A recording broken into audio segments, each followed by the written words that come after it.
24 अक्टूबर 2007 हिमाचल प्रदेश की सुंदर वादियों के बीच बसे एक छोटे से गांव में आम दिनों से ज़्यादा हलचल थी, क्योंकि गांव के एक ही घर से सभी घर वालों की जोर जोर से रोने की आवाज़ आ रही थी। गांव की सरपंच सिरसा देवी जब गांव के कुछ लोगों के साथ उस घर के अंदर गईं, तो वहां उन्हें सब घर वाले उस घर की बेटी लता देवी की लाश को घेरकर रोते हुए मिले।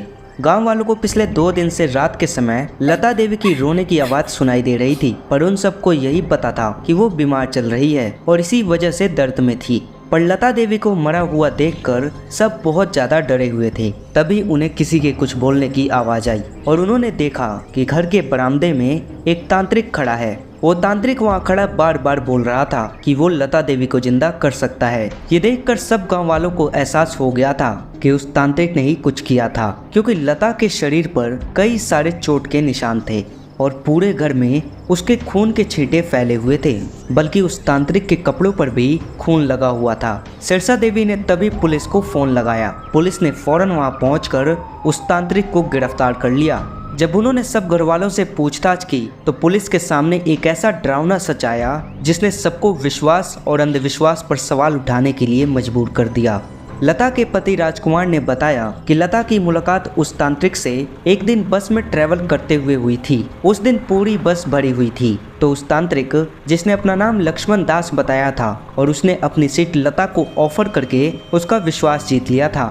उस दिन लता पर लक्ष्मण दास का ऐसा असर हुआ था कि कुछ महीनों बाद अक्टूबर में नवरात्रि के समय वो अपने पति से लक्ष्मण दास की बताई पूजा करवाने के लिए एक बच्चे की तरह जिद करने लगी थी। राजकुमार को लगा कि पूजा करवाने में कोई नुकसान नहीं था और उसके घर में सब मांस खाते थे और शराब भी पीते थे, जो पूजा के लिए ठीक नहीं था।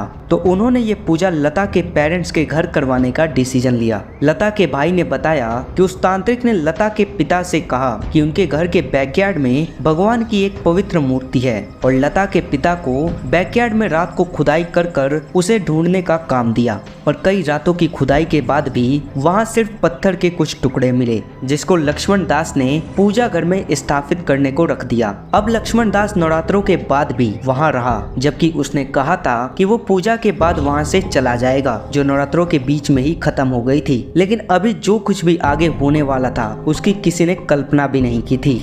22 अक्टूबर 2007 दशहरा के एक दिन बाद लता, जो अभी तक एकदम नॉर्मल थी, अचानक से जोर जोर से बिना रुके अपना सर नोचने लगी और अपने हाथ जमीन पर जोर से मारने लगी। उसका ये बर्ताव देखकर उसके घर वालों को कुछ समझ नहीं आ रहा था। लक्ष्मण दास ने ये देखकर सबसे कहा कि लता के शरीर को एक बहुत भयानक आत्मा ने पोसेस कर लिया है और सिर्फ उसे ही उस आत्मा को उसके अंदर से निकालने का तरीका आता है। लक्ष्मण दास लता को पूजा वाले कमरे में ले गया और उसने पूरे परिवार से लता को वहीं कमरे में रहने देने को कहा, ताकि वो उसके अंदर से उस बुरी आत्मा को निकाल सके। लता के परिवार वालों को ये बिल्कुल भी ठीक नहीं लग रहा था। लक्ष्मण दास ने पूजा घर के अंदर मंत्र बोलते हुए लता को जोर जोर से चिमटे और चैन से मारना शुरू कर दिया। वो लता को बिना रुके घंटों तक मारता रहा और लता दर्द से रोती और चिल्लाती रही। लता को इतनी तकलीफ में देखकर उसके परिवार वालों ने लक्ष्मण दास को रोकने की बहुत कोशिश की, पर लक्ष्मण दास बीच में दखल देने से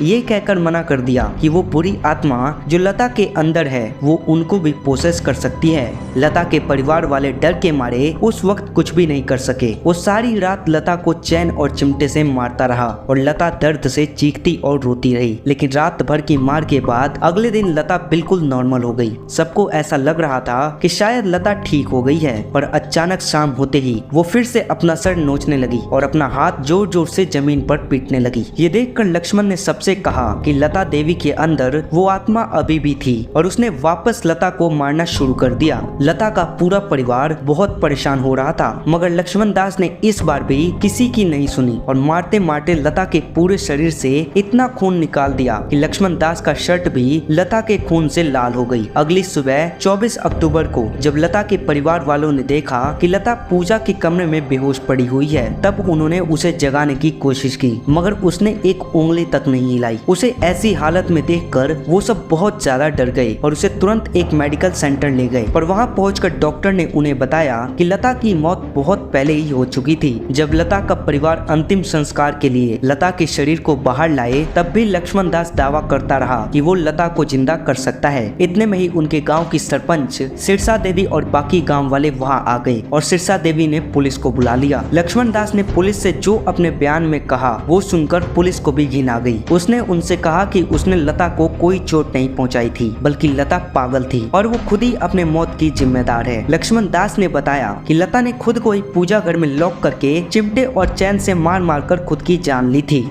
पुलिस ने क्राइम सीन से वो चिमटे और चैन भी बरामद किए जो लक्ष्मण दास के हिसाब से लता के घर वालों के थे, पर पुलिस इन्वेस्टिगेशन में साफ था कि वो लक्ष्मण दास ही अपने साथ लाया था। उन्होंने क्राइम साइट पर लता के खून के धब्बे भी देखे और वहां से लक्ष्मण दास की शर्ट भी बरामद की गई जो लता के खून से लाल हो गई थी। पुलिस ने लक्ष्मण दास को अरेस्ट कर लिया, लेकिन लक्ष्मण दास बार बार यही कहता रहा कि उसने लता की जान नहीं ली है, बल्कि लता को जिस आत्मा ने पोसेस किया था उसी ने लता को मारा है। लेकिन लक्ष्मण दास कभी इस बात को कोर्ट में साबित नहीं कर पाया। लता के परिवार वालों ने ये दावा किया कि लता पर लक्ष्मण दास ने कुछ काला जादू कर दिया था, जिसकी वजह से लता अजीब तरीके से सबसे बर्ताव करने लगी थी। कोर्ट ने फाइनली लक्ष्मण दास पर मर्डर का चार्ज लगाया और उसे जेल में डाल दिया। आपको क्या लगता है, क्या लता सच में पोसेस थी या ये सब उस तांत्रिक का काला जादू था? और क्या सच में ऐसे शैतान एग्जिस्ट करते हैं? हमें कमेंट सेक्शन में जरूर बताइए।